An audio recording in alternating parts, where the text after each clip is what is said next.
హృదయమందు భక్తి ఏమనగా ఆయన యందు విశ్వాసముంచు వాడెవడును సిగ్గుపడడని లేఖనము చెప్పుచున్నది.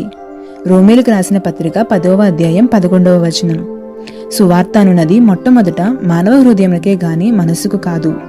సువార్త మనిషిని మనసులోనికి వెళ్లితే భక్తి గలవాడనని స్వయం తృప్తి కలుగుతుంది.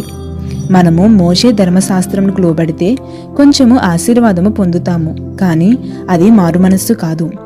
యేసు ప్రభువని నీ నోటితో ఒప్పుకొని దేవుడు మృతులలో నుండి ఆయనను లేపెనని నీ హృదయమందు విశ్వసించిన ఎడల నీవు రక్షింపబడుదువు అని దేవుని వాక్యములో ఉన్నది. నీ హృదయము సువార్త కొరకు చేయబడింది. సువార్త చేరినప్పుడు మాత్రమే హృదయము తృప్తిపడుతుంది.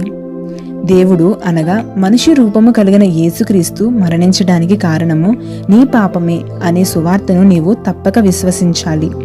ఒక తల్లి క్రియ తన బిడ్డకు మరణాన్ని తీసుకువస్తే ఆమె తన జీవితకాలమంతా ఏడుస్తూనే ఉంటుంది. నీ పాపమే యేసుక్రీస్తుకు మరణమును తీసుకుని వచ్చినది. అది నీ హృదయంలోనికి ప్రవేశించినదా? అది చెయ్యి, ఇది చెయ్యి అనున్నది సువార్త అని అనేక మంది అనుకుంటారు. కాదు, అది మోషే ధర్మశాస్త్రము. అది ఎన్నడూ ప్రేమను ఇవ్వదు. ఎటువంటి ఆకర్షణ లేని వారిని సైతము ప్రేమించినప్పుడు మాత్రమే ఒక క్రైస్తవుడు నిజముగా విడిపింపబడినట్లు. నిన్ను ప్రేమ మెట్టులోనికి పైకి లేపు విధముగా యేసు నీ కొరకు మరణించాడు. ధర్మశాస్త్రము నెరవేర్చబడినట్లుగా నీవలే అగునట్లు దేవుడే క్రిందకు దిగి రావలసి వచ్చినది. నీవు పశ్చాత్తాపపడినప్పుడు నీవు నీ పాపముల కొరకు ఏడుస్తావు.